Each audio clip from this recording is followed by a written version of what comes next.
تبارك الذي نزل الفرقان على عبده ليكون للعالمين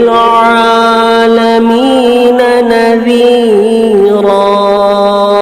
کسی بھائی نے سوال کیا ہے کہ شب برات میں لوگوں کا کہنا ہے کہ حلوہ پکا کر کھانا سنت ہے۔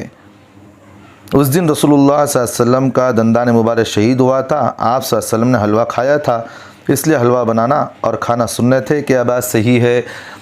ماشاءاللہ آپ نے سوال بہت بہترین پوچھا ہے۔ یہ ہم نے بچپن میں بھی دیکھا ہے کہ بہت سارے لوگ بچے تھے، معلوم نہیں تھا کہ ہمارے گھروں کے اندر بھی یہ حلوے وغیرہ سب پکا کرتے تھے اور ہم بھی بڑے شوق سے کھاتے تھے۔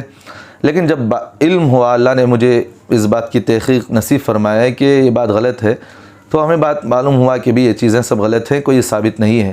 لیکن قرآن حدیث کے اندر کوئی کہیں یہ ثابت نہیں ہے، نہ کسی سلف صالحین سے، نہ کسی تابعین، نہ تبع تابعین سے، کسی بھی کتاب سے صحیح روایت سے ثابت نہیں ہے کہ شب برات میں حلوہ کھانا سنت ہے۔ اور دوسری بات یہ ہے کہ حلوہ کیوں کھاتے ہیں، شب برات میں حلوہ کیوں کھاتے ہیں؟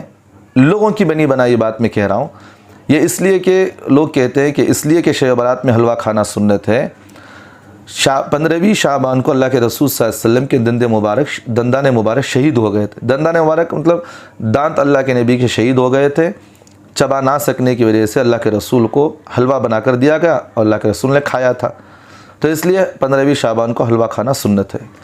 یہ بات بالکل غلط ہے، غلط ہے، غلط ہے۔ کئی حدیث سے یہ چیز ثابت نہیں ہے کہ اللہ کے رسول صلی اللہ علیہ وسلم کے دندان مبارک 15ویں شعبان کو شہید کیے گئے تھے، بلکہ اللہ کے رسول صلی اللہ علیہ وسلم کے دندان مبارک جو شہید ہوئے ہیں وہ احد کی لڑائی میں ہیں، اور جنگ احد جو ہوئی ہے وہ شوال 3 ہجری شوال میں ہوئی ہے، یعنی اللہ کے رسول صلی اللہ علیہ وسلم کے مدینہ آنے کے 3 سال بعد شوال کے مہینے میں جنگ احد ہوئی تھی۔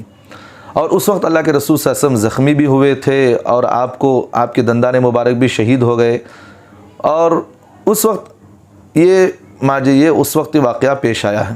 15ویں شعبان کو کہیں یہ واقعہ پیش نہیں آیا کہ اللہ کے رسول صلی اللہ علیہ وسلم کے دندان مبارک شہید ہو گئے، پھر اللہ کے رسول نے حلوہ تناول فرمایا تھا۔ تو یہ باتیں مندھڑک ہیں، اس سے کوئی شریعت سے کوئی اس کا تعلق نہیں ہے۔ اور دوسری بات اہم یہ ہے کہ اللہ کے رسول صلی اللہ علیہ وسلم کے جس وقت دندان مبارک شہید ہوئے تھے، اس وقت بھی اللہ کے رسول صلی اللہ علیہ وسلم نے حلوہ تناول نہیں فرمایا، یہ بھی بات معلوم ہو گئی، یہ بھی غلط ہے۔ اور اسی طرح ایک بات یہ بھی کہتے ہیں کہ 15ویں شعبان کو دندان مبارک تو شہید تو نہیں ہوئے تھے، لیکن پھر بھی اللہ کے رسول نے حلوہ تناول فرمایا تھا۔ یہ بھی جہاں تک ہماری تحقیق ہے، کوئی صحیح حدیث سے، کوئی دلیل سے ہمیں یہ بات نہیں معلوم ہوتی کہ 15ویں شعبان کو بھی اللہ کے رسول نے حلوہ تناول فرمایا ہے۔ تو اس لیے یہ سب باتیں مندڑک ہیں، اس طرح نہیں کرنا چاہیے۔ دیندار گھروں کے اندر بھی آج یہ چیزیں کر رہے ہیں، اور جب ان سے منع کیا جاتا ہے تو کہتے ہیں کہ حضرت گھروں کے اندر مستورات نہیں مانتی، ہمیں کیا کر سکیں۔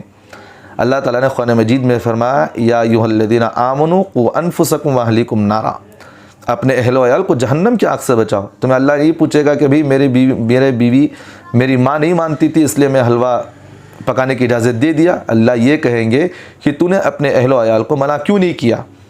تو اس لیے آپ کے لیے ضروری ہے کہ اپنے اہل و عیال کو ان سب غیر ضروری چیزوں میں اور ان سب بدعات سے آپ روکنے کی کوششیں کریں، اور اگر بناتے ہو تو ان کو بالکل منع کریں۔ اگر باہر سے آتا بھی ہے تو آپ ان کو واپس کہہ کر بھیج دیں کہ بھی آپ حلوہ ان راتوں میں آپ حلوہ نہ دیں، اگر دینا ہو تو دوسرے اوقات میں دیں۔ آپ اس طرح کی تاریخیں طے کر کے شب برات میں حلوہ دینے کا مطلب یہی ہے کہ حلوہ کھانا اور حلوہ تقسیم کرنا سنت سمجھتے ہیں۔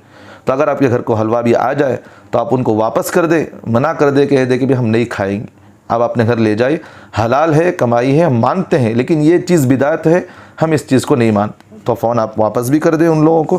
اور ایک بات میں ایک زائد یہ بھی کہہ دیتا ہوں کہ بعض گھروں کے اندر شب برات کی راتوں میں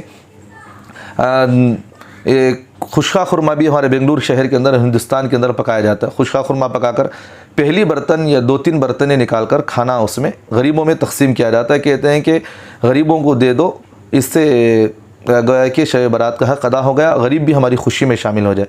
بھئی رات خوشی کے کہاں سے بتاؤ مجھے؟ رات خوشی کی نہیں بلکہ رات عبادت کی ہے، مغفرت کی رات ہے، اللہ سے مغفرت طلب کرے، مغفرت ہو گئی، اس بات کی اطلاع ہو گئی تو آپ خوشی منائیے۔ جب تک آپ کو اس بات کی اطلاع نہیں ہے کہ آپ کی مغفرت ہوئی یا نہ ہوئی تو آپ کہاں سے خوشی منا رہے ہیں؟